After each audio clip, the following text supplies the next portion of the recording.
Let's talk about Sonic the Hedgehog. Since the Blue Blur's first appearance in 1991, the games have prided themselves on two core features: tight platforming and going really fast. But that's not the only thing that's been present in the games. As time went on, fans have noticed a pattern which has proven shockingly accurate across the games, now known as the Sonic Cycle, which goes a little something like this. Sonic Team creates a new game which gets heralded as a standout classic with praise and adoration by fans and critics alike. With that success, a second game is made, improving on the first and reaching even higher heights. Now at their peak, Sonic Team creates their opus magnum. They can do no wrong, except for when they do. The greatness starts to decline as the new ideas bolted on to try and stop the games from becoming stale ends up spoiling the very thing people loved before taking a sharp and sudden nosedive. The resulting cataclysmic disaster nukes the Sonic Team reputation. Whatever smoldering corpses of those Sonic games remain are seen as little more than a disappointing shame, which makes people question, were Sonic games ever good?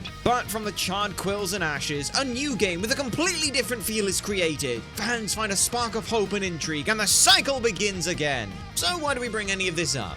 Well, having played most of the Adventure era on stream and dabbled with the Boost era, Sonic Frontiers is shaping up to be the start of a brand new cycle, and getting the chance to be there from the start wasn't something we wanted to pass up. We know this game is being called the new peak to peak all Sonic game peaks, but just how peak is that really? Hopefully, going for the 40 achievements can give us a good chance to find out for ourselves, and even score our 7th Platinum Trophy.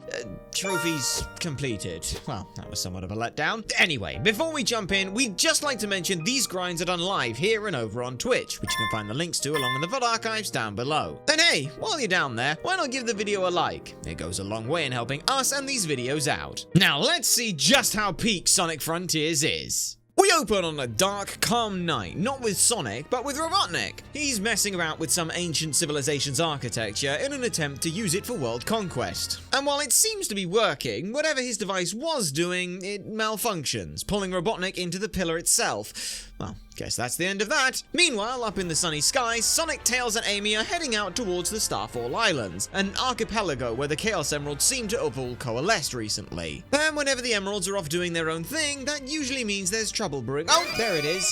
Cue the title card. And cue the gameplay too, since Sonic is dropped right into Green Hill Zone as he seems contractually obligated to be. There's a familiarity to this level, but we can't quite put our finger on it. What is unfamiliar though is how Sonic controls, which is a bit heavier than we expected, especially that homing attack which almost seems to pause after every hit. Still, the level lasts barely a minute, so it's not too egregious. It even comes with our chance to get our first 2 achievements. Each of these mini levels comes with 3 challenges aside from just reaching the goal. With a couple minutes to get to grips with the new boost and control, we score an S rank and the first achievement, Superior Ranking. And despite the name, we don't actually have to do all 4 challenges in one run, so barely 2 minutes later, we've also earned the perfect run for clearing all 4 challenges. Now, good news, Sonic was able to escape from the hell that is endlessly replaying Green Hill Zone. Bad news, Amy and Tails are nowhere to be seen, and now there's an ominous omnipresent voice claiming that Sonic is the key who will be able to tear down the walls of cyberspace. Hey, at least the character goals and conflict of the story are spelt out early. As for how we'll go about achieving and resolving those, this is where Frontiers gets to show off what it's bringing to the franchise: open world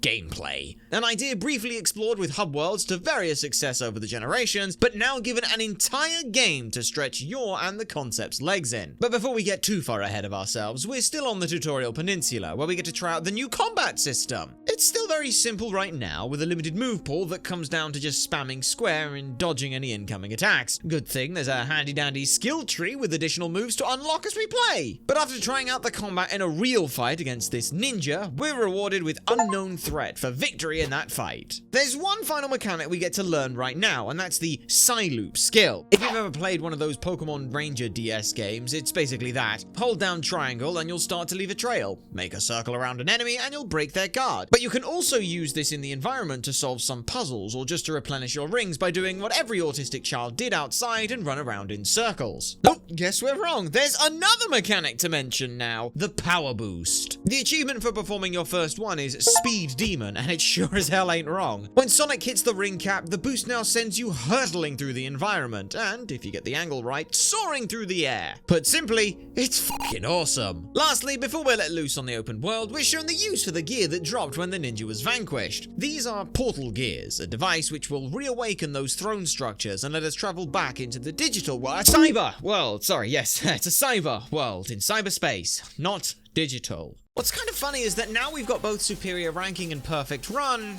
we don't really need to do anything special with these cyber world levels. Will we still go through them all anyway and do all the challenges? Did you even need to ask? This is peak Sonic, baby! Even if it did take us 8 minutes to get the S rank for 1-2, we're doing it all! After blazing through the second of these mini levels, we can't shake the feeling we played before. With the 10 vault keys we've acquired for doing all the challenges, we can already nab 3 of the Chaos Emeralds. It would be funny if it weren't so concerning, but speaking of the Chaos Emeralds, let's make our way to the full Kronos Island, take back the first one, and watch as the journey begins. Okay, well, that's a gorgeous establishing shot and all, but what exactly are we going to be doing here? First off, we've more of those little puzzles, platforming challenges, races, or similar small trials to solve. Since these are what reveal the map and all the goodies on it, it makes sense for us to do that all first. Aside from there being an achievement for fully revealing the map, it also unlocks fast travel too, but there's no harm in doing a little multitasking. We'll be keeping an eye out for any of these adorable and very marketable plushie-like creatures known as the Coco. In order to max out our top speed and ring capacity, we'll have to scrounge up over 2,400 of the little buggers. Oh yeah, and also find our friends who we lost when the tornado was sent careening into cyberspace. We should probably do that too. Good thing we just so happened to find Amy pretty quickly. She's encapsulated in this red capsule of unknown design or purpose, but with all these little pink hearts we've been picking up from those platforming sections, we're able to use those to break her free. Ooh, not sure inhaling whatever that red and black mist was entirely advisable, but it did enable us to perform a Grand Slam follow-up attack after we parry an enemy.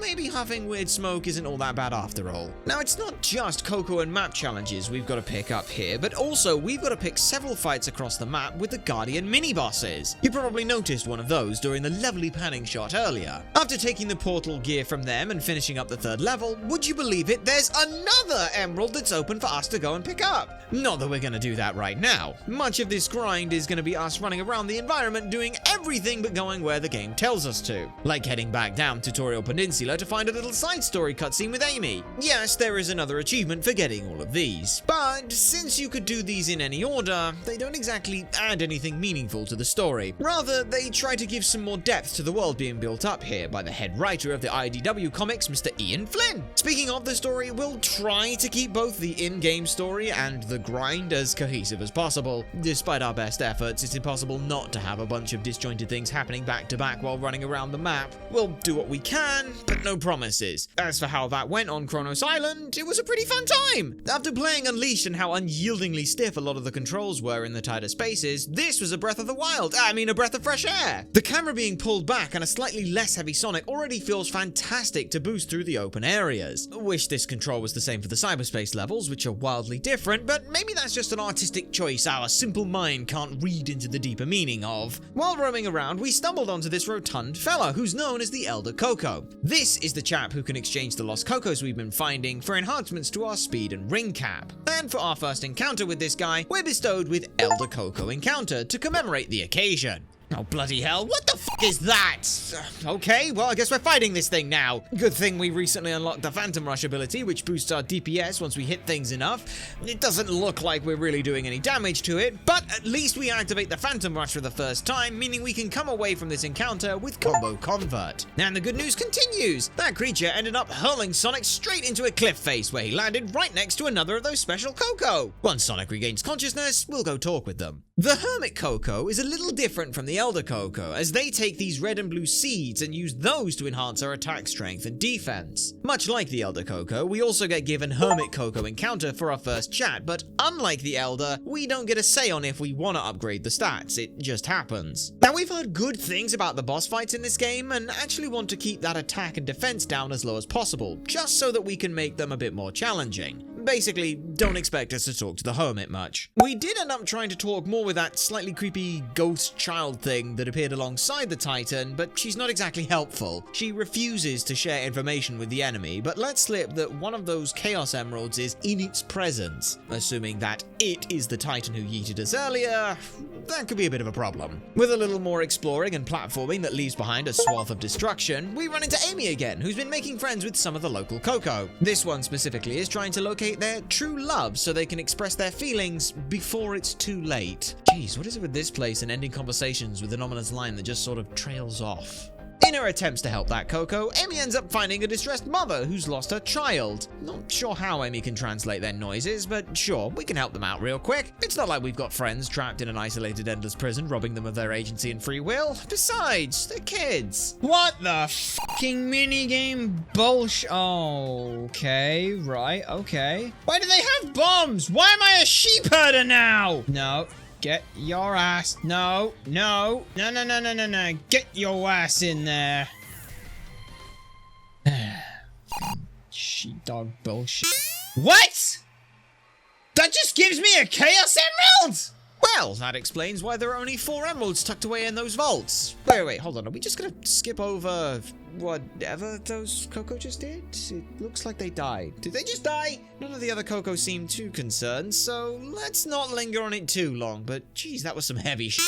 Luckily, we find the perfect place to ponder over the reality of mortality and witnessing the end of 2 lives, possibly by our own actions. Of all the people to run into, Big the Cat is here. Not gonna question how or why Big ended up here. Instead, we'll just take him up on his offer. This big encounter at a rather tranquil glade allows us to trade these purple coins we found for the chance to join Big for a spot of fishing. It's a pretty nice break from what's been going on, and everything we fish up can then be traded in for tokens. Big will then exchange these tokens for pretty much anything. Skill bits for new abilities, lost Coco and seeds for better stats, memory tokens to skip the open world exploring, portal gears to skip the guardian fights, hell, even vault keys to skip the portal levels altogether. I guess this could be argued it's an accessibility feature, but it seems a bit extreme. There are also these pricey egg memos too. These add nothing but some more detail on what Robotnik has been doing while stuck in cyberspace. There's no achievement tied to listening to all of these, but this is peak Sonic, baby! Of course we're gonna take in all the story possible. And these short soliloquies are rather nice to listen to. Shame Mike Pollock's a complete cunt. Continuing on with more rap revealing, our travels reward us with finding the last of the 7 Portal Throne locations. And for activating all 7, Kronos Island Memories is also ours. Again, we have enough vault keys for the 4 emeralds from just 3 of these levels, but experiencing peak Sonic means we'll still play them all. Right after we head back to Big and fish up the last of the possible catches at the lake to become a member of the Anglers Club. Now, despite our best efforts to focus on map revealing, we end up doing all the main and side stories to earn Kronos Island Expert before finally revealing the entire map for Kronos Island Explorer. We do have to ask though, if this place and the structures all seem to revolve around storing and containing the Chaos Emeralds, why do we end up getting 2 for doing these slight waste of time minigames? Like, what do you mean herding a bunch of Coco and trimming the grass just poofs an emerald out of thin air? And what the hell is up with all this heavy shit? At least these 6 emeralds were easy enough to get a hold of, and it's just the 7th we know that might be a bit tricky to get, given what we know's guarding it. But before we go for round 2, we've got one last thing standing in our way: the puzzle. Among the many tombstones, there are a black tombstones that can be turned. Turn these tombstones and point them in the right direction. The pattern on the ground may give you a hint. You know, the pattern on the ground may give me a hint, but... okay. There we go. Yeah, like that. You use the leftmost one to orientate the 2 on the right, and then you fiddle and faff about with the first one because it has very little to do with anything else. Easy.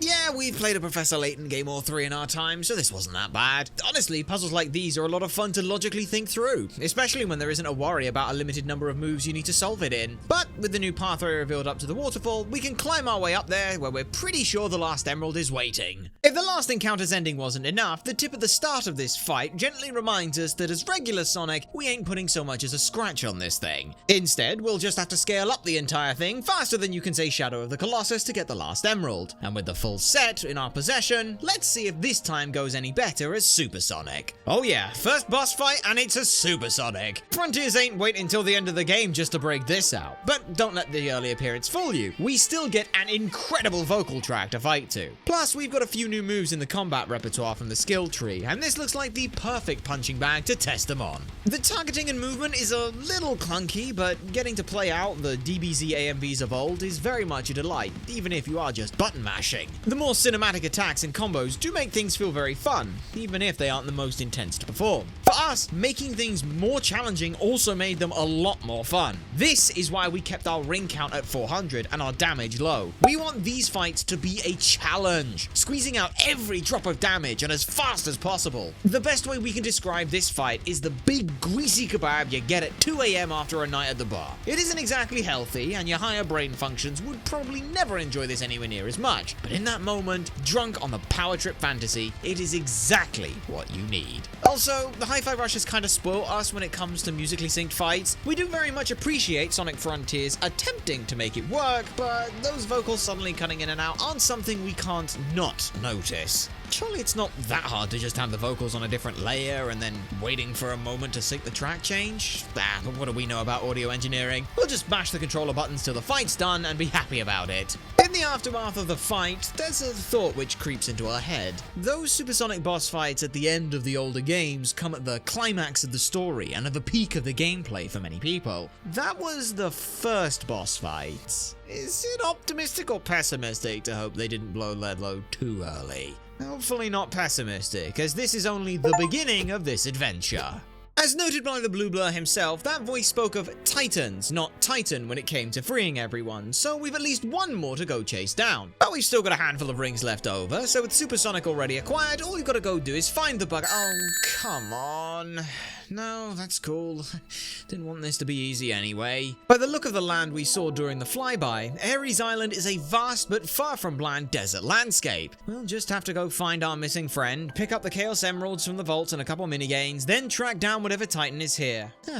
Right after we make one small pit stop back to Kronos Island. The achievement to defeat one of every basic enemy type might not only involve enemies found on the overworld, but also all the different enemies found in the cyberspace levels. Since we aren't sure, it doesn't hurt to double check. And there's only a few of the 10 to find in the cyberspace levels found on Kronos Island anyway. Once we set foot back on Ares Island to start working on those map challenges, when night falls, so too do the stars. We're even given the achievement Celestial Rain for experiencing a Starfall event for the first time. But what exactly does a Starfall night do? Well, if you pick up any of the little meteorites that now illuminate across the entire island, you get to Gamba, baby! Basically, this is where you're going to pick up a majority of your purple coins. Case in point, the second spin of the slots ends up paying out over 100 of the coins, and since we've now collected over 100, we also earn Ticket to Tranquility. Fantastic! Just a shame the slot reel's taking up exactly where you're trying to see when platforming. Managing to keep our focus vaguely on track for 70 minutes while clearing up the map challenges for Ares Island Explorer, we ended up with a hefty collection of Cocos hanging around us. Having collected 200 in total, that officially makes us a Coco leader. The map challenges themselves weren't too bad overall. A lot of the same things from Kronos Island, but the skydiving and parry challenges were a nice addition. Kinda wish there was a parry window rather than just being able to hold down the button indefinitely, but this is the first foray into combat since Sonic the Fighters, so peak can only get peaker, baby! We also got to see honestly the best desert map we can think of from any game. It's not just sand dunes as far as the eye can see. There's oasis outcroppings, multi-layered plateaus, rocky crevices and clearings, and yes, plenty of little platforming challenges sprinkled all over the place. The only bad thing we could say about it is that trying to climb those different layers is a bit specific as to when and where you can in this massive sandbox. I'd love to say the same of the 4 new Guardians, and we kinda can, just in the exact opposite way. Strider is overly tedious with multiple terrible camera angles, Sumo is a gimmick that strips away most of your agency, Tank is an overly long cutscene which wastes your time, and Shark is everything wrong with the other 3 combined into one terrible idea.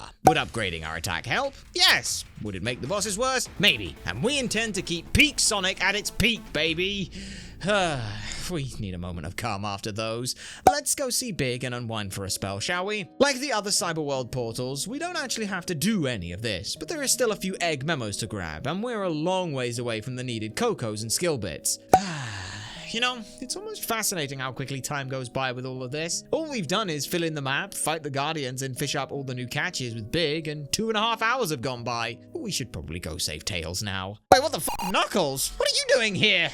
Not to worry though. With all that exploring we've done, we've netted over 150 of his memory tokens, so we'll be well sorted for this island. As for why he's here, someone actually remembered that he's a treasure hunter, so he was off doing that when he got trapped while examining these ruins. Are we not a huge fan of this Knuckles voice? The dialogue between him and Sonic has some nice snarky jabbing peppered in there between some more serious tones. Meanwhile, due to being isolated within cyberspace, Robotnik has now spent so much time talking to his LLM AI, not only has he started referring to it as Sage, but also as his daughter. Gentle reminder, LLMs are not your friends, do not provide infallible information, actively make your ability to think and process information worse, and overall do not have your best interests at heart. Please go and talk to real people, possibly even outside. Reminder of how terrible this new wave of AI is aside, this does segue us nicely into the cyberspace levels. While there are plenty more vault keys to grab, this is where we figured out why we got so much deja vu playing these levels. These are just straight copies of all the Sonic games with different art assets. 2-2 is so blatantly Toonan Day from Unleashed, even we couldn't mistake it. As it turns out, of the 30 cyberspace levels in Frontiers, only 6.5 of them are actually new. Some of these levels are even the reimagined versions from Generations, which is already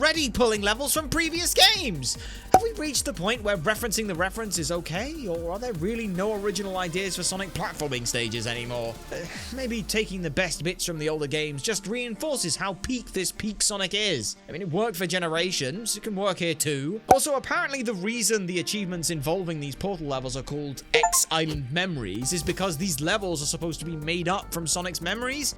I mean, the art assets would have done a good enough job on that alone, so we don't really think the repeats were needed. Plus, that doesn't even make sense because Radical Highway and Sky Rail were shadow levels from SA2. Now, while playing through these levels, we got a tiny bit distracted when we picked up the first Chaos Emerald, and that resulted in the bloody Titan showing up to roam the island. But that's not really much to worry about. It's not even the deadliest enemy here. What are you doing?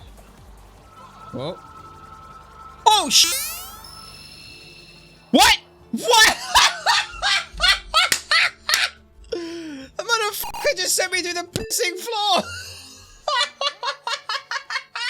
We also did whatever side stories were nearby to the portals, which ended up with us doing all of them, which turned into us having to go pick up even more tokens. Yeah, 150 wasn't enough. Apparently, we need 285 for the last side story. Maybe buying the tokens from Big isn't so bad after all. As for the main story with Knuckles, he's also been socializing with a bunch of Cocos. This lot are all marching off to go get slaughtered in some battle. And you know what that means? It's time for more minigames! Okay, boosting and dodging are not available. Okay, right. What? Okay, ow. Okay, oh my, this is ridiculously fast now. Okay, we are just flying off the— Ow! Who thought of this idea? This is so shit! Why are we doing random ass fucking mini games for this? Okay, that's all of them. That's gotta be all of them, right? I hate my life! If there was a time limit on this, I might actually just quit this fucking game. I'm not joking, because this is awful. Hooray! God, that sucks. That's terrible. Why is that a thing? And it gets me the green emerald. Yay! Oh, it's this thing. It's the Coco fucking roundup again! Yay! I hate all of you. I hope you realize that. Where's the fucking one, you little prick? Best defense. Defeat all the towers at the time limit. And I can't dodge! That literally means that I can't— Oh, you shitting me. Just climb them after they attack you? You can fucking climb them? What do you mean you can climb them? What do you mean you can climb them? What the fuck do you mean that's bollocks? Okay, that's fine, and done. That's so stupid. Because they had, in the cutscene, they had the circle around them, didn't they? Am I crazy? They had the circle, because all the towers have the circle around them. I mean, you can't just do that. That's so dumb. Look, every peak has to have a trough somewhere, and this just happens to be Frontiers. At least we've got 6 Chaos Emeralds now, and all that's left to do is play an ancient and massive crane game to open up the pass of the Titan and presumably the last emerald. For Fun fact, if you get the angle right, you can skip doing almost the entire Ares Island by flinging yourself up the wall to where the Titan is waiting. If you come here any time after getting your first emerald, you'll be able to start catching a ride on the Wyvern. That is, of course, if you want to miss out on peak Sonic, baby. Admittedly, the little run to the purple emerald overstays its welcome just a tad, since despite how cinematic it tries to be, you are just boosting on a straight line the entire time. But it does prelude to the second supersonic boss fight, which, whoo boy, is worth the wait. A better song to score the fight with, better music syncing for the mid-battle cutscenes, although we can't tell if that was by design or by accident, and flying around the map doesn't just look cool as it also means the controls don't feel as janky as they are. That's not to say it isn't janky, trust us, the camera does not like it if you chain this bugger down, but it doesn't feel as janky. Wyvern is also a good chunk easier than Giganto. We had to actively choose not to pick up more rings just to make it that bit more challenging. This fight is the leftovers from that big greasy 2 AM kebab you have the morning after the night out. You're still a little buzzed and it might be a bit stale, but shush it up a touch and it's the perfect food to get you back into the swing of things. Now with 2 titans torn apart, we've shown our ancient defiance and can set off from Ares Island in search of Tails and the 3rd Titan. With the supersonic form again acquired, we soar across the 3rd landmass, Chaos Island. But expecting the large barrage of laser fire, this time will go differently. Really? We're doing this again? Are we seriously losing the Chaos Emeralds and having to go find them a 3rd time? The first repeat was okay, but there's nothing fun or creative we can even talk about now we're doing it a 3rd time. Okay, well, let's look at what's new here. This island has a volcano on it, so that's cool, I guess. The new platforming sections on this island are the worst in the game. Most of them lock you into a 2D plane, which has a knock-on effect of making traveling around the map worse, because if you run into one of those parts on accident, you just can't walk off of them. Great. Oh, the new Guardians. They have 3 out of 4 repeating designs. Was there anything you put on this island that was good?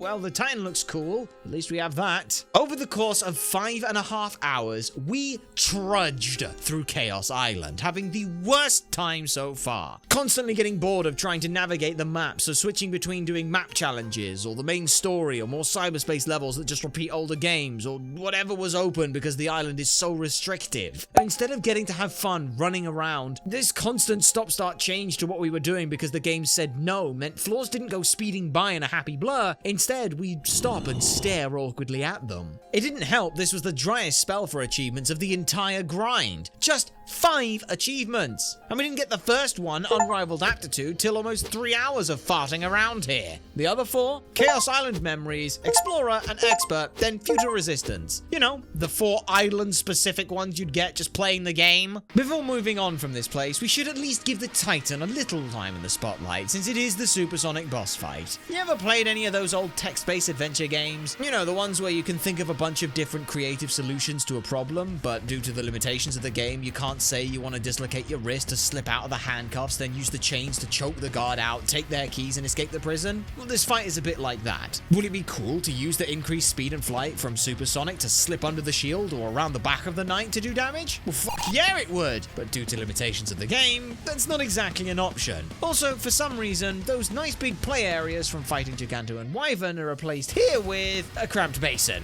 Guess the devs wanted to keep that feeling of the island being a restrictive cage for the boss fight too. Lastly, we've got to talk about the gimmick shit with the shield. Riding the shield back to crash into the knight after it threw it at you? Hell yeah, that sounds cool as fuck. In practice, this thing handles as badly as the Egg Wyvern in 06, because you get knocked around so often you may as well not have any control at all. How about instead then, you just kick the shield back at night while it's circling around the arena unable to be attacked until you do? Awesome, but what do you mean you can't fight knight until you hit it with the shield? And why did you make the shield move so fucking slowly when you do kick it? I mean, you had this shit right with the Sumo Guardian, just do that again! The music here also just isn't for us. The chorus with the Quinn's incredible vocals slaps. Everything else around it though, no, not for us. It has its cool moments with the mid-fight cutscenes, but actually playing the fight wasn't exactly high on the list of standout moments for this game. This fight was like deciding to day drink after a night out instead of just eating the kebab leftovers or taking a paracetamol. You're not helping the hangover, you're just starting a bender. Was this all compounded by the experience of the rest of the island? Maybe. Especially our experience with Ancient Civilization Pinball. A familiar looking ancient site. Clear the game to see what happens. Oh god. Wait, I need to get 5 million points. Okay, that's great. Oh, big score multiplier. Yay. Oh, 4,000 points. Yay. Oh my god. Who thought 5 million was a good idea? 8,000 points from you. 16 score multiplier. I'm still getting only 1,000. That's great. 64 multiplier. I still need nearly 5 million points. So it always said in the cartoon show, never go gambling, because it's his life, because he's gambling right now. He's gambling with my fucking life here. In so much as I don't know whether I'm going to keel over from boredom. Question, how do speedrunners skip this? Because this kills, like, any interest in a speedrun, surely. Alright, I'm done. Fuck out of here. Nope, no more. We're not doing any more. I got my 5 million. Nope, I got my 5 million. I don't care. Bye. What? Oh, no, I have to... No, no. I'm gonna need a minute here.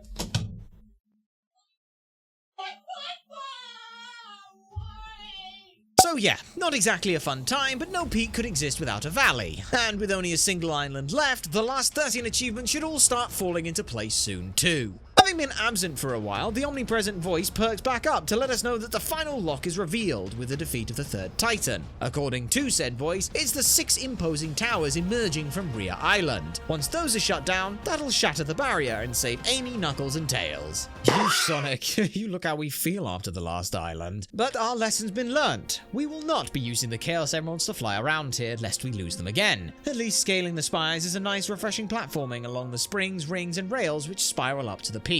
And once we do reach their summits, not only is turning off the towers easy to do, but we're also given some fragmented glimpses at the lore of the ancients. Why they fled their homeworld, why they came to the Starfall Islands, why they built such powerful defenses, and why those defenses weren't enough. Yes, this does mean that Rhea Island is where most of the plot of the game is dumped over half an hour, with nothing but slivers from the side stories and 5-second lines after beating each Titan to carry us to this point, but I guess it's nice to finally have some more to the story. However, it's not until the last tower we learned that the ancients weren't actually able to defeat the looming threat that followed them here. Instead, the final Titan and their pilot absorbed it and then sealed it away within cyberspace. While there is now a concerningly pressing question of just who that voice in our head belongs to, the effects from huffing all those fumes are taking their toll, compounded by the turbo cancer 5G phone signals the pillars have pumped out. But hey, everyone else is now free from cyberspace. Shame Sonic is trapped not in cyberspace, but rather between the real and cyber world, and therefore essentially dead, but, you know, 4-for-1 trade.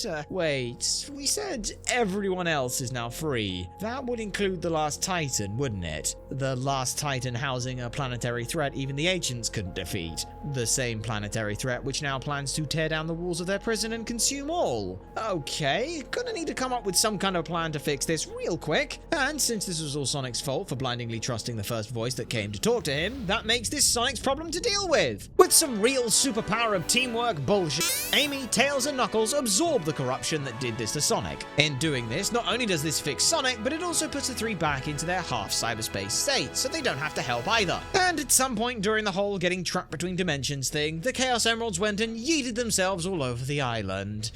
At least it's for a different reason, but for the 4th sodding time, we'll have to go find them all. The difference this time is that instead of finding 2 for doing random minigames, now 6 of them are found in vaults. So you know the drill by now. Do all 27 map challenges, defeat the 6 new guardians on this island, run through the 9 cyberspace levels, and try to socialize more with the AI to help come up with some kind of plan to not unleash planetary devastation. There is some good news that comes along with this though. Firstly, this map is actually pretty fun to explore and run around on. Yes, there is a section locked off till you build some kind of bridge, but 80% of the stuff you'll be doing is on the main island. Plus, there are far less of those 2D platforming sections to worry about, and we'll be getting hits of dopamine from the remaining 13 achievements popping up. For example, the Fernal basic enemies we need to defeat are here, so after knocking out just a single wolf from the pack, we score easy prey. And hey, we even managed to stay focused long enough to get the 23 map challenges on the main island done, so this is the only time we'll have to talk about them during the script.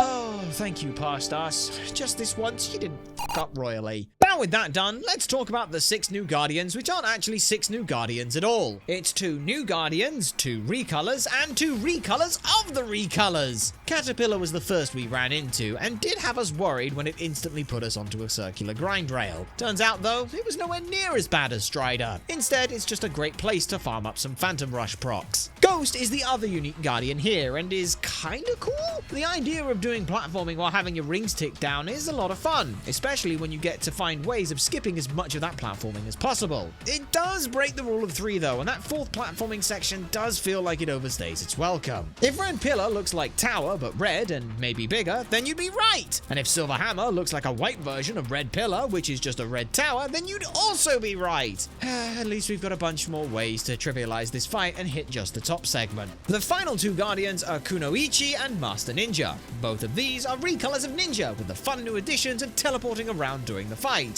Well, not exactly engaging, the Master Ninja was the punching bag that we performed our 50th Phantom Rush on, so gave us combo Crackerjack, and not 30 seconds later dropped threats identified for defeating one of every Guardian type. After an hour of having fun zooming around the map again, picking up portal gears and those Coco wearing fancy hats, we remembered that collecting Cocos is something we actually have to do anyway. We're still a good chunk away from the 2400 we need, however, there is something here which will speed up the process: fishing. But you can only get 200 Cocos from Big's Token Exchange, we hear you cry. Well, that's true for Kronos, Ares, and Chaos Island, but here on Uranos Island, you can buy unlimited Cocos. With 999 purple coins saved up, we've got more than enough to overfish this lake to stock up on Cocos and those seeds too. After our 15 minutes of fishing, we visit the Elder Coco and hit the 99 level speed for Hypersonic Hedgehog, but still didn't have enough to max out our ring capacity. But that's okay though, if we go speak to the Hermit Coco, they can swap over our ring and speed levels, so with level 99 speed, that'll become level 99 ring cap and earn us Hearty Hedgehog. Except we thought of that after going back to fish for another 5 minutes and buying more Cocos to get Hearty Hedgehog the long way.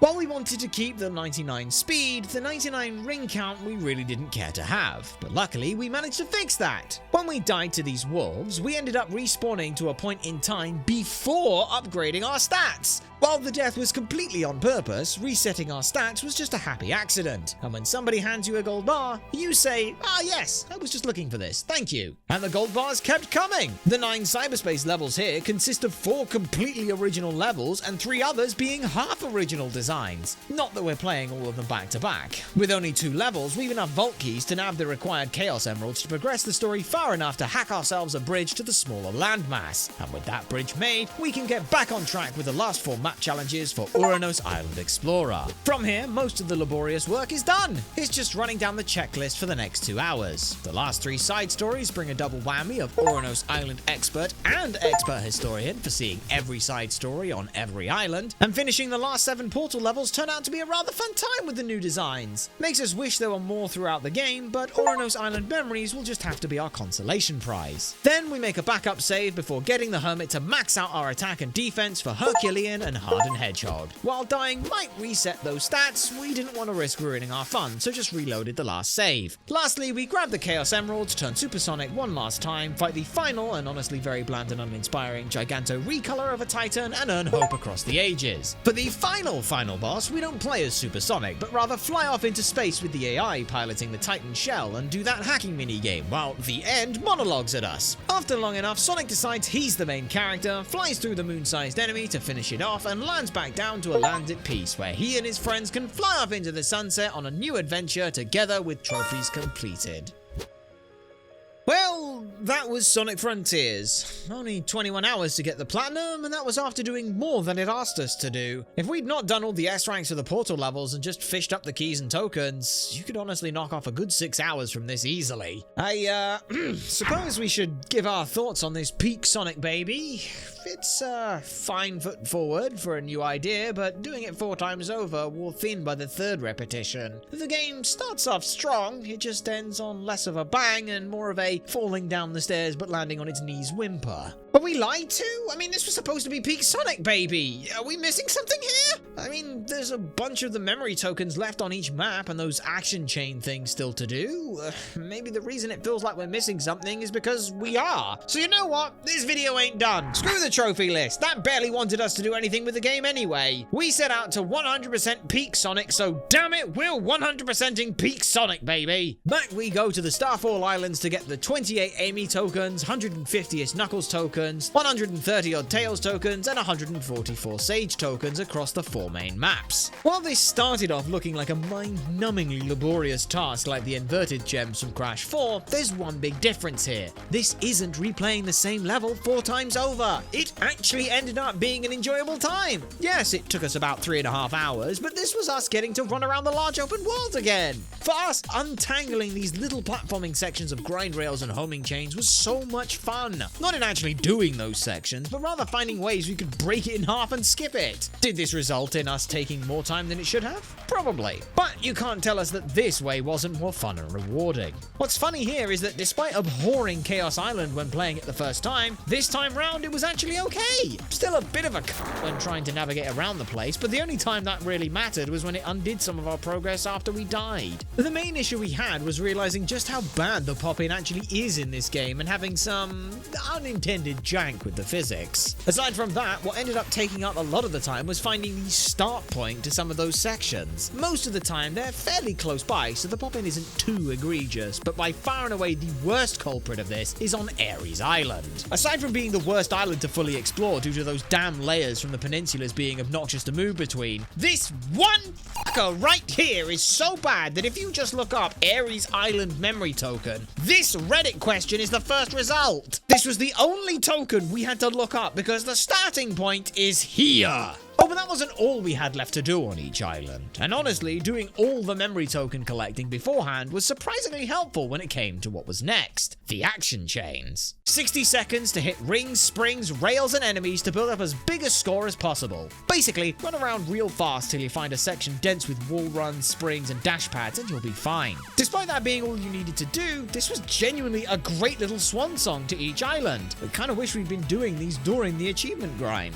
Finding those score-dense pockets on each island was fun to figure out, but even when you do find that one area, those 60 seconds now become a balancing act between trying to build up a big enough multiplier and rushing to that score-dense location. This is where, again, Chaos Island redeemed itself, because it doesn't have a single score-dense location. Pretty much any of the 2D sections will get you most of the score you need. After the 7 hours of running around at the speed of sound, we get ourselves 2 rewards. Firstly, for cleaning up everything off the map, we get to join the ranks of the Cocos with Fancy Hat with a fancy hat of our own. It does absolutely nothing but remind us of what we've achieved. The other thing unlocked was for S ranking all of those action chains, the spin dash. What we've had up till now is actually not the spin dash, but the drop dash. The difference here is that not only can you get far higher speeds with the spin dash, but also the physics let you practically fly through the air with it. Very cool to try out, especially in the cyberspace levels, but also kind of a moot point since we've, done everything with them. Yes, the fact this was part of one of the big updates after the game came out explains why it ends up feeling a little tacked on. The photo mode, jukebox of other Sonic music, hell, even those Coco with Fancy Hat were all things which came in patches later down the line. While great for us getting to play Peak Sonic with all its bells and whistles, it does make us wonder how much worse the game was on release. I mean, imagine playing this while not being able to turn off the power boost cutscene, or not being able to restart a cyberspace level while in it. It actually reminds us of the issue Sega has talked about having low sales of games because people are waiting for the definitive edition of them to come out, like Persona 5 Royal or SMT5 Vengeance. Why play Frontiers on release when in a year it'll be fully released? Sorry, we're getting a bit off topic here. Though the mention of these updates does remind us, the last one of those updates was called the Final Horizon. Something about a reimagining of the final island? Hey, maybe that'll fix our issue with the final 2 boss fights. Plus, we did say we'd 100% Peak Sonic, baby. How could we say we'd done that if we didn't take a look at it? Ouranos Island was what, 5 and a bit hours? It shouldn't take that long. What in the hell was even that? What? 21 hours? That's the same amount of time it took us to play through the base game! Where the hell did you get 21 additional hours of game pulled out from?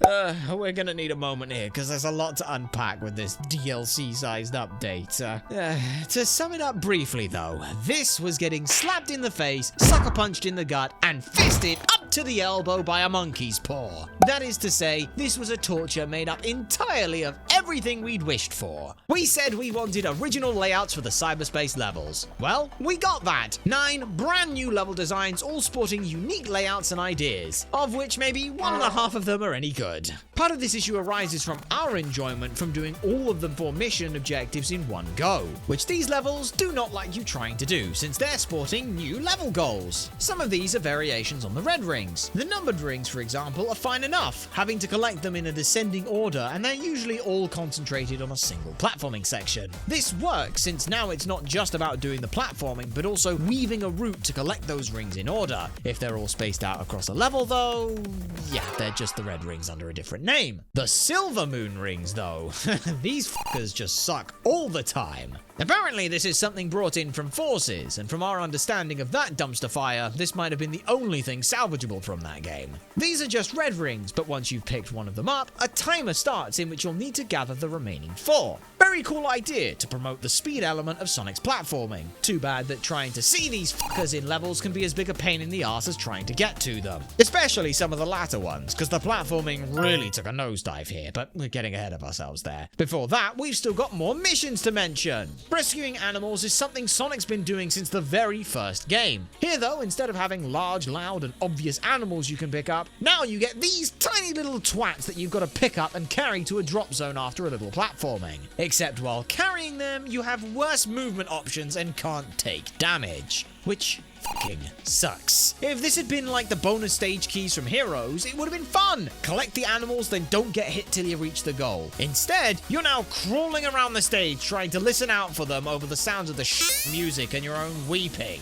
Racing against hologram tails is literally just a reskin of finishing the level with an S-rank time. Now, if this replaced the S-rank time missions, then it'd be a nice change, but those still exist, so we don't really see why these needed to exist at all. It's not exactly bad, it's just superfluous. Avoiding the mines is probably the weirdest new mission type brought in. Every so often, sections of a level will produce a radar to detect hidden mines. This only ever shows up in 2 levels, and only parts of those levels that you'll end up ignoring most of the time on accident just by going fast. Unless, of course, you also happen to be trying to do the other missions, like rescuing the animals, making level 4H one of the most irritating and terrible levels of any platformer we've ever played. Finding the hidden goal is another mission which rewards exploration. It's cool, but brings up the biggest problem with these levels as a whole, the pathing and layouts. We don't say this lightly, that these levels are worse than anything Crash 4 made us go through. And that game gave us reoccurring carpal tunnel and pain if we mashed buttons for too long after having to replay every level 4 times minimum, which is a lot of what these levels had us doing too.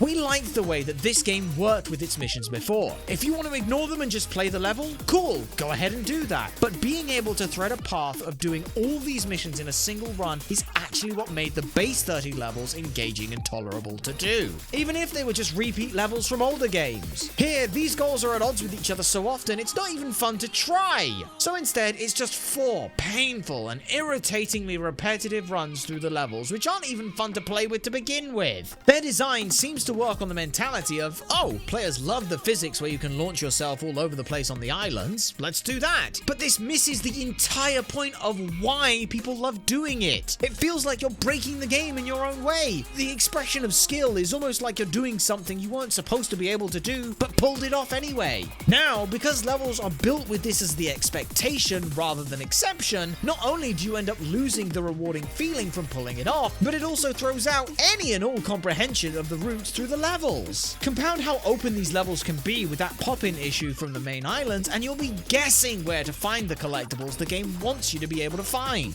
No word of a lie, we did about half of these ourselves before giving up trying to engage with them and just looking up routes to locations for things. At least then we could pretend that trying to copy the lines from someone else was fun. Now, if that was all this update came with, things might not be so bad. Sure, it'd be a sour note to end on, but we could at least say that, hey, this was an honest, if not misguided attempt to give the fans what they loved. We'd give it an A for effort and probably a C- for execution. But that's only the slap in the face. We've still got to get sucker punched and fisted up to the elbow too, remember? We said we wanted to do more on the open world. Well, we definitely got that. In the story this time around, instead of Sonic being the one who has to run around and solve everything, this time Amy, Tails, and Knuckles will be running around the island collecting the Chaos Emeralds, while Sonic is, working with that AI to try and use the corruption he's absorbed as some kind of power boost. Now, what does that mean in terms of gameplay? It means there is 3 times as much work to do. The 4 stats we spent so long grinding up with Sonic, yeah, they don't fucking matter, cause you ain't playing as Sonic, now are ya? Oh, and that skill tree that Sonic had for all the fun combat skills? Yep, go do that all again too! This doesn't just mean there's 3 times as much work to do, but 3 times as much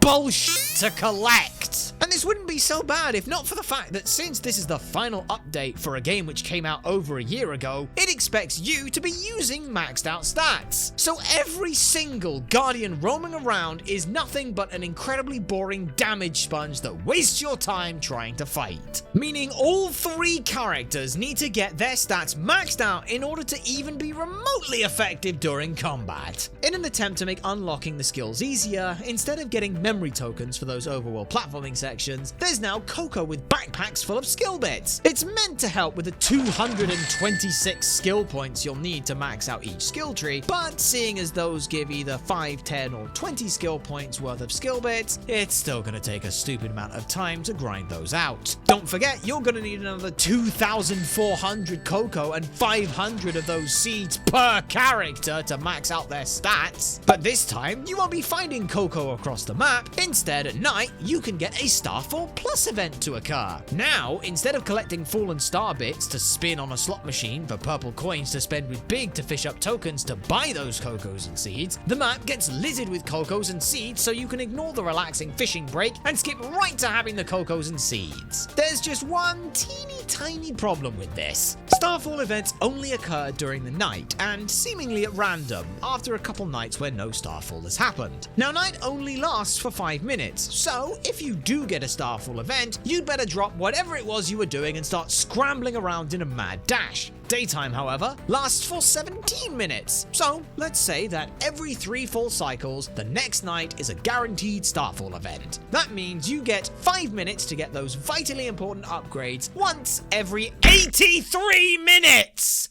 And that is, of course, assuming you are playing as a character who needs the stuff in the first place. There's also no option to wait for day or night, despite all of those quality of life updates over the year, so you're just gonna have to sit there for over an hour waiting for that to happen. And remember, that is, of course, assuming it always happens after only 3 nights, which, trust us, it does not. This was the last thing we had to do, and the only way we did this was saying f it and using the Hedgehog Manager to mod in the ability to fast forward in-game time. And even then, it still took an additional 20 minutes speeding through the day-night cycle. But we weren't spending all of those 21 hours just mindlessly grinding for skill bits and seeds. No.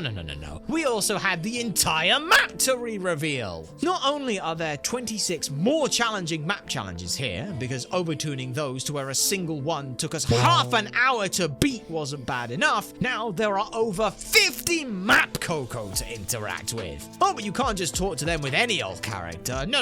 They're color-coded, so only Amy, Tails, or Knuckles can talk to them. There is no point for this to exist other than to pad the shit out of this island. And you know how the biggest issue we had on Chaos Island was stop-starting between what we were doing constantly because the story demanded it? Well, guess what? The game decided that, hey, you've played enough of this character, go play as someone else if you should ever get bored of grinding and go dare do something story-related. It's the tiniest of gripes we have with this entire thing, but it's the part which pissed us off the most. So that's the slap in the face and sucker punch in the gut. Now on to the fisting. We said we enjoyed breaking those overworld platforming sections with the janky physics. Well, we got to do more of that. Because of all the new shit to pick up, the map is now littered with an abundant amount of these new designs, specifically built with the characters and their movement options in mind. Now's as good a time as any to talk about those specifics, so let's quickly do that. Amy, Tails and Knuckles are all completely busted when it comes to movement. Amy the least so, since her triple jump and glide can only let her skip most platforming sections. Knuckles can climb and glide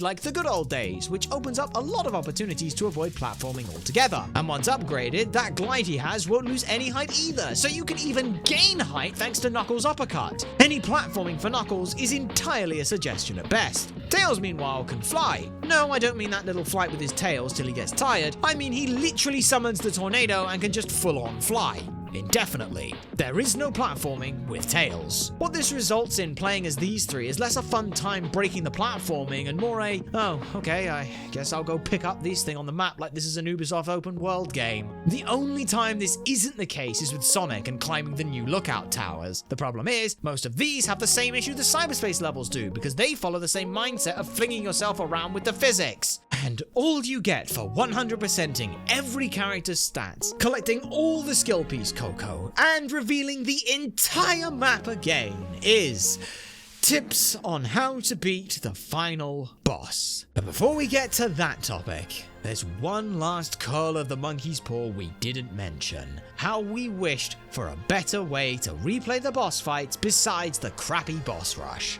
Well, you get the option to do just that here. In order for Sonic to master that cyber corruption as a power-up, he's got to do several special trials to hone it. These trials are pretty piss poor for the most part and boil down to learn how to parry these faster attacks, you chuckle fuck. But these culminate in the Master King trial. You'll fight Giganto, Wyvern, and Knight back to back to back. There's no replenishing your rings, and most importantly, all your stats are set back to 1. For anyone leveling these stats, they might be in for a rude awakening, but there's more! A somewhat poorly explained or explored new parry. This time, instead of holding your parry for as long as you like, you have the perfect parry, which is exactly what you'd think. You get a window ranging from 16 to 600 frames in which to time that parry. Yes, that's right, you've got between 0.266 seconds and 10 seconds depending on your difficulty. There's also a little wind down between this parry animation, so you can't spam it either. Fun fact, these timing windows used to be half as long in the first iteration of this update. Yeah, hard mode gave you 2/15ths of a second for parrying. Well, the joke's on you, fuckers. I've been playing the whole game this way. We've been deliberately keeping our stats low to make the bosses more fun. We even tried to time our parry when we saw attacks coming because that was more fun, and now it's paying off. The saddest thing here is that because you're on a time limit, you don't get to have fun with fancy combos. You'll just alternate between holding square and circle because that's got the highest DPS to it. You'll probably find the biggest bottleneck here is Wyvern Phase 2. Not only are the indicators for the swiping attacks pretty poorly shown, but you're also going to have to perfect parry twice in a row, and that's after dealing with all the clutter on screen and missiles before you can put some damage in. Once you make it to Knight, it turns out you actually can slip past the shield and just pound into it, but it's janky as fuck. So it might actually be easier to just deal with the shield riding crap. It took us all of about 6 attempts to get through Wyvern, and we first tried Knight with a handful of rings to spare. While we won't go too in depth here, the best tip we have is use those Grand Slams as often as you can. Your rings don't tick down while the animation is playing, so it's just free damage. Once you're done with the Master King trial, it's time to get to the biggest disappointment of the entire update, the final boss. If Supreme in the end in the base game were a dull note to end the game on, this time round it's an out-of-tune trumpet playing a soggy wet fart of a note. Firstly, we did play this with maxed out stats because everything else in this update seemed to demand it. The first phase of the boss fight, where you fight Supreme again with no changes whatsoever, folds in barely a minute with maxed out stats. So we said fuck it, we'll try and squeeze some fun out of this by doing it with our 400 ring cap and lowered stats. After defeating Supreme again, instead of flying off to go play the hacking minigame and fight the end in space, it decides that trying to funnel infinite power into the finite shell of Supreme is the best thing to do. At this point, you can't really do anything to the now multi-armed monsters and just kinda let it twat you about a bit. Once enough of your time has been wasted, Sonic uses that cyber energy to go even further beyond and become a Super Sonic 2! After that, this is where the fight really begins, and holy shit does it ever manage to fuck up in every single aspect! The camera during this fight is fucking atrocious because there are a ton of trees which will block your view most of the time. The boss attacks now cut down your ring cap because at some point during development, the devs realized 999 seconds to do this would be really easy, so there has to be some stakes to the fight. However, this wasn't good enough, so there's a comeback mechanic the boss has which just decides that, you know what, actually, fuck you, you're now set to 100 rings because I said so. And how do you defeat this boss exactly? Well, first you've got to knock off the cable in the back of its neck. That doesn't involve using the janky targeting system and instead using the sidestep button. Once it's detached, smack the shit out of Supreme until a new target shows up on its back, which you've got to Psyloop. Now Psyloop the gun again and you'll move on to the third phase of the boss fight. All you do here is take down the health bar, making sure you perfect parry every single attack you can. This fight is aura farming shots and hype moments that are undeserved, unrewarding to see, and unfun to pull off. But after an hour of having to try and squeeze out any kind of enjoyment from this fight, we gave up, stood absolutely still for a majority of this fight, and that was all it took to get us through this shit show of a final boss. Sonic fires himself out of the gun right through the giant moon like the first time, burning up all the cyber energy so this new form will never be mentioned or used again, then plummets back down, crashing into the dirt to perfectly summarize this entire update and the end of our playthrough. Right then, now that we can safely say we've 100%ed peak Sonic baby, what thoughts do we have? Starting with our grind and the experience we had here, yeah, I can see why people are excited about this game. It shows promising signs of something fantastic. Yes, there are some issues that present themselves, but the biggest one we felt was the lack of faith in anything the game offers. Don't like the open world stuff? Oh, don't worry, look, we've got old stale levels you loved. You still like playing those, right? No, but if you don't like the combat to earn the portal gears to play those levels, don't worry, you can just fish those up. Don't like playing the cyberspace levels at all? Then don't worry, just fish up the keys instead. You don't like collecting the purple coins to skip most of the game? Well, don't worry, just get a Star Fortnite and you can skip most of the effort you'd need to skip most of the game. Like, come on! Have some faith that what you made is fun, please! The base game is a 7.5 out of 10. Despite Ian Flynn trying to connect every game's story into a larger picture, feeling a bit like just pointing to names and references, this game's tone was brilliantly refreshing. The gameplay direction itself is something we're excited to see how develops further in the future. Just please, for the love of gods, do not go in the direction of the Final Horizon. This was so damning to the rest of the game, it actually ruined the idea of us going back to it. Playing the game with this update is a 3.5 out of 10 at best. If there was one good thing to come out from it, at least there's an idea now of how not to take the next game. The achievement grind as a whole was also a bit of a weird one. The main issue we had was again how the game seems to have no faith in what's there, so you don't really engage with anything to get these 40 achievements. It's just about getting through it all in this 2 out of 10 difficult grind. This also results in the title of hardest achievement holding very little meaning in this game. At best, you could say that goes to Expert Historian on the basis of you needing to see every side story on every island before this gets earned. But with that, that's all the time we have for today. Thank you very much to everyone who has found, followed, and stuck around on this video. Do let us know what you'd like to see us play next, and be sure to check out down in the description where you can find and follow us for more content and entertainment. Until then, we have been Ultrasonic Blur, you nerds have been a fantastic audience, and we shall see you all next time.